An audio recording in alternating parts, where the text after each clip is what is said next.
Hey guys, what's up? Welcome back to the channel. It's Cynicalex, and today we're going to be counting down the top 10 combat type characters. Now, the combat class is actually my favorite, and it has been for pretty much the entirety of my 6.5 years playing this game, so I did have to put aside some of my bias, my personal bias, in order to objectively note which characters are the best. But the combat class in general has been underperforming until very recently. Now the devs have really embraced this new attitude toward combat types, and they're really doing a good job of creating meaningful reworks for these characters. You know, Gilgamesh, well, Gilgamesh is a brand new character, Wolverine, Captain America, Hulk, Luke Cage. There have been so many examples recently, even on the female side, you know, Sif, Valkyrie, etc., where these characters are above average, not only, you know, in most content, but then they're meta for specific pieces of content. So I'm actually really happy where the combat class is right now. We're on the horizon, you know, we're just 5 days away from seeing a new uniform for Kingpin, so that could catapult another combat into the top of the meta. Who knows what's going to happen to old Wilson Fisk? But yeah, I think the future is really bright for combat types, and I actually really enjoyed making this list. And it was definitely harder for me than the blast or the speed list, excuse me. I haven't done the blast one yet because of how many good combat types there are, especially at the top now, just balancing for both PvE and PvP. So coming in at number 10, it's a character that I can show you through PvP refreshes. His name is, well, his name is Russian, but we're going to call him Colossus. Yes, Colossus is the 10th best combat type character and one of the only, actually the only, tier 2 character on this list. And that's huge. It's almost impossible for regular tier 2 characters to compete in any way, shape, or form with tier 3 and transcended characters, but Colossus finds a way thanks to his insane passive, Peter's Will, giving you decreased damage received from both heroes and villains. This is basically the best defensive buff in the game, and the best part is it applies to all content in any way, shape, or form. It also decreases the damage you receive from physical reflect, which is not bad at all, but really it's that tankiness that he brings to the team. And I think what has made players gravitate so much to Colossus is that on top of being an amazing support and on top of how thematic it feels, right, like he's defending the whole team, right, he's always the first line of defense. He's actually not bad on his own. You've seen countless clips of my characters dying at the end to Colossus due to physical reflect.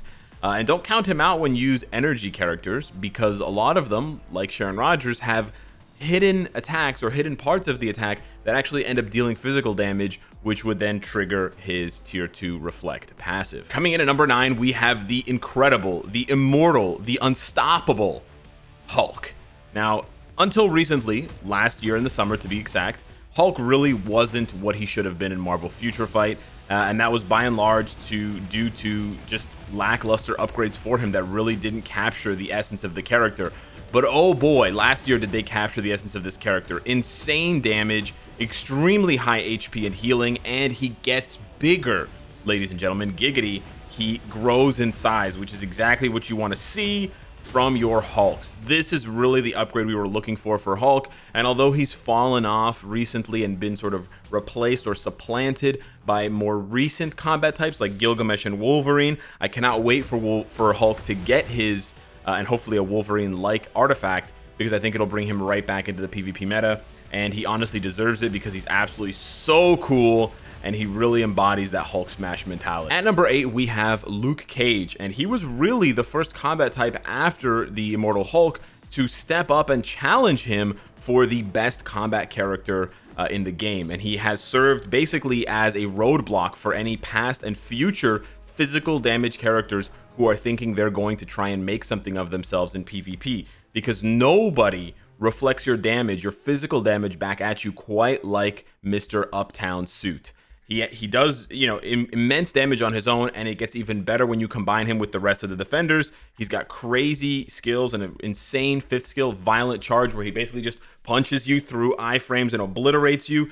And it just so happens if you survive 30 seconds in the cage with Luke, he's just going to drop Unbreakable Justice on you and completely crush you with the help of Jessica and Iron Fist. So this is one of the best reworks we've ever seen for a combat type character. And again, I think this one, along with Hulk, really shifted the tides for combat types and gave people like me who love combat types so much hope, because I saw Luke Cage's rework and I was like, man, he is so freaking good. Like, just to show how much confidence he has a third skill that doesn't deal any damage, and I have made fun of those types of skills for years. Look at this. All he does is he just winds up that shoulder because you know what's coming. The pain and the smackdown. He doesn't even need 5 skills.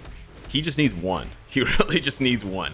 That 1 skill is all it takes to wipe the grin off of almost any sentry's face in the game. Coming up next, we have Sif, a much more recent addition to the combat class, but a very welcome one, especially for the combat females, a subclass of characters that is most often regarded as the worst or the weakest or the most boring.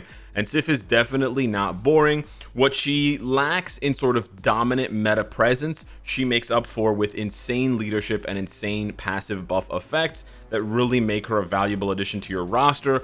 Again, she's not going to dominate any one game mode the way that maybe Luke Cage or some other characters do on this list, but she is sort of a jack of all trades, or a jackess of all trades, and basically does everything pretty well and has some really flashy skills. Like Victory Dash looks amazing, Warrior's counterattack where she slashes and then she shoots out this Bifrost beam from her sword really does Heimdall and the other Asgardians massive justice. We're going to keep it rolling here with number 6, which is actually another Asgardian, Valkyrie. Now I know what you're thinking, Alex, how did you put Sif at 7 and put Valkyrie at 6? I thought Sif was better than Valkyrie. I thought she had more buffs. Well, yes and no. It's a bit tricky, but basically what I'm going off of here for putting Valkyrie a little bit ahead of Sif is that one line right there at the top. Applies to all allies, ignores dodge by 30%, excuse me. That's really all it takes. And what I'm referencing here is ignore dodge being such a powerful tool nowadays to get through things like dimension rifts, dispatch missions, and other content. Sure, it's good for Null, it's good for Corvus and this kind of thing. And yes, Sif is stronger than Valkyrie when it comes to PvE content in terms of doing her own damage. But in terms of being a support type, Valkyrie is still, right, even though she got her upgrade almost a year ago, she's still one of the best support types. And that buff alone really speaks for itself. I may be overvaluing Valkyrie a little bit here. She's, again, definitely not going to be able to go toe-to-toe with Sif, but that 30% ignore dodge, it just helps so many characters over that hump who otherwise would not be able to do enough damage or would have too many of their attacks dodged. And she's basically crucial to the best teams for farming Null, the best teams for farming Dispatch at high levels on auto, etc. So that's really what's going to make her stand apart for me. I may be a little bit biased here. I do think Valkyrie's kind of cool, but hey, moving into the top 5, we're going to start off with a very familiar combat type, probably the first combat type, character 1 in Marvel Future Fight, Captain America. And basically no character in the game has gone through more transformations than Cap, but Cap always comes out on top when it comes to the really important stuff. And this new uniform is no different. Although Wolverine kind of stole the show, Cap is not that far behind, and what he lacks, I would say, in meta dominance, he makes up for in flexibility. You can use him with so many different builds. You can use him with an energy, you can use him with a rage, you can use him with a judgment. You know, all you really need to get down is heroic charge. That's all. Once you figure that out, the rest is going to be cakes. But really, Cap, in my opinion, exemplifies the sort of the stalwart combat type. They're never going to be the best, but they're just going to be consistently there, update after update after update. It helps that the devs keep giving him uniforms year after year after year after month. But yeah, you basically can't go wrong having Captain America on your roster because he's going to be able to do something for you, whether he's a striker, whether he's a villain adding all defense down for your combos, or whether he's carrying the torch himself. At number 4, probably the most controversial pick here, Gilgamesh. And I wanted to put him higher, but I didn't, because I think his value is basically tied to an Eternals team and tied to PvP only. That being said, there may not be a more annoying character, and I say that in the best way possible, than Gilgamesh in PvP. His HP levels reach astronomical heights. His defenses do as well, reaching well into the 30,000s if you fight very stacked accounts, and he comes as close to killable as we've ever seen, and there's basically no character. Hulk is crying in the corner right now, seeing how much HP Gilgamesh has. Combine that with one of the most disgusting artifacts in the game with 3 different HP buffs. Actually, 2 different HP buffs to go along with his 2 existing HP buffs. Excuse me, but I digress. His buffs are honestly insane. My Gilgamesh alone with this CTP reaches over 600,000 HP in PvP. That's literally double Hulk's HP, and I haven't even gotten his uniform upgraded. I forgot, and today we got the bios for it. That's hilarious. Perfect timing here. Basically, the only thing that Gilgamesh lacks that some of the other characters ahead of him can do is the PvE content, that damage to boss type thing. And you know, he does have a lot of value in PvP, but I don't see him as sort of like a meta sweeper. I just see him as sort of this immovable object that you either have to crush, you know, try to crush your way through, try to slice your way through, or you just press skip team, and you search for a team that doesn't have Gilgamesh so you can avoid this absolutely colossal man, who's really dope, by the way. But yeah, top 4, still very, very good honors. Honestly, the combat class in general is very top heavy. I would say the top 4 represents more raw power than almost any other class. Like the top, like maybe Universal is the only one that's going to really compete with combat for how top heavy the top 4 is. Coming in at number 3, we have Black Dwarf, aka COLOSSUS. And what he doesn't have, or what he didn't bring to the table as much for PvP, despite having what seems to be very good buffs for PvE, or for PvP, excuse me, especially when applying to the Black Order allies. You know, we were expecting him good. We were expecting that he would be good for PvP, and he wasn't really quite there. He's not really making too much noise there. But where he is making crazy noise still is that sweet 5-4-3 combo, the spin to win champion, the Diablo 2 barbarian, one of the most unique rotations in the game. Nothing is more satisfying than just having the whirling dance of death, and you can control it with your joystick. And he just spins and spins and spins and spins. I love it. I'm never going to get tired of this. And this alone earned him, in my opinion, top 3. Not to mention, he's the second best combat type for climbing World Boss Legend content. Yeah, that's right. The second best combat type. There's only one character higher than him because of the leadership tag and because of being a hero rather than a villain. But Black Dwarf, honestly, got one of the craziest and still most underrated reworks of the Black Order members. Everybody talks about Ebony, everybody talks about Supergiant, some people talk about Proxima and Corvus, but so few people talk about Black Dwarf, and he is so insanely powerful. It's crazy. He's got Wolverine-like healing, he's got stun, and he's got stun immunity, not snare immunity. He's got guard break immunity, he reduces physical reflect, he's got the whole package, and he absolutely deserves to be number 3, which does put him ahead of Gilgamesh. Now, going on to number 2. That's right, Wolverine. You thought, I know what you thought. The fake laugh. You thought I would put Wolverine first. No. I told you at the beginning of the video, I'm going to put my biases aside. Wolverine is number 2, but there is one ahead of him. But seriously, it's very, very close between Wolverine and this number 1 character. Like I said, the top 3, the top 4 for combat types in Marvel Future Fight are so close to each other. You could really argue that Wolverine is number 1, and my number 1 is actually number 2. What does Wolverine have now? Oh, he's just got, you know, insane offensive passives, insane defensive passives with 6% healing, damage reduction, all this crazy fire damage. And they finally solved with Wolverine something that they had been unable to solve for so long, which was not letting you cancel his skills, but still putting in damage. So, for example, when you use his second skill, you can see here, he's going to land and he's going to leave all those hits. So as soon as he lands, I can cancel into something else, and there's all that residual damage. Let me give you another example of the residual damage. Look at the 4th skill here, leaving all of this fire on the ground to do a lot of hits, right? You don't even have to really let 4 play out. You can cancel 4 almost instantaneously. So just this change alone, 4 and then 2 and then 5, and look at all these hits racking up. Just a casual 400 hits, no biggie.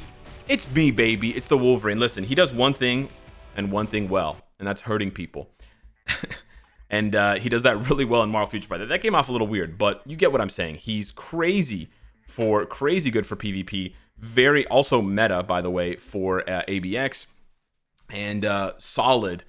Not game breaking, but solid for other PvE content, and absolutely deserving of the number 2 rank. And that means your number 1 combat type character in Marvel Future Fight is Shang-Chi. Didn't see this one coming, really wasn't sure when we saw his skills play out.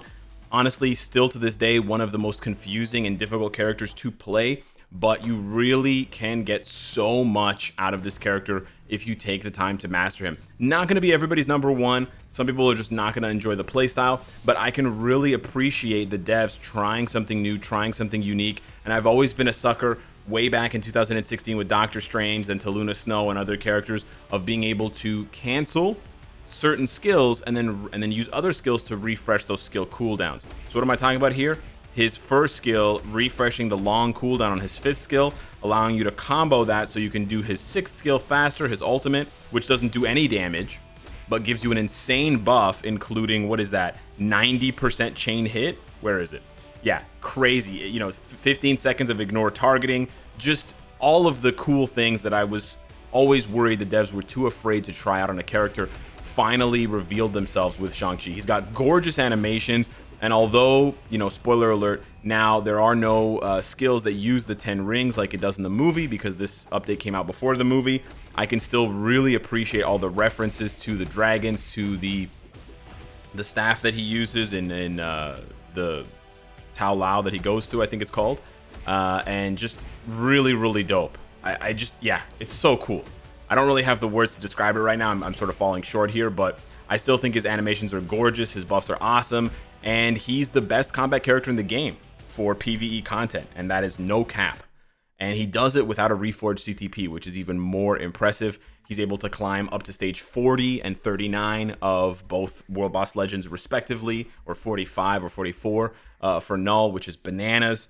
And he does all of that in PvE while remaining a perennial threat. He's not quite Wolverine, he's not quite Gilgamesh, but he might be right behind them in PvP because of Master's counterattack, giving you a 50% heal and ignore targeting and reflect every 6 seconds is borderline toxic.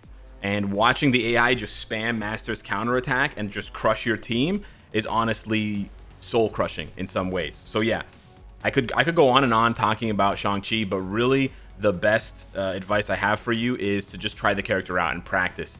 And yeah, you know, get used to it, because once you do, he's gonna really, you know, knock your socks off. He is really the best combat type in the game right now, and hopefully future combat types will dethrone him with even more unique abilities. Like I just still love the fact that his tier 3 skill has no damage.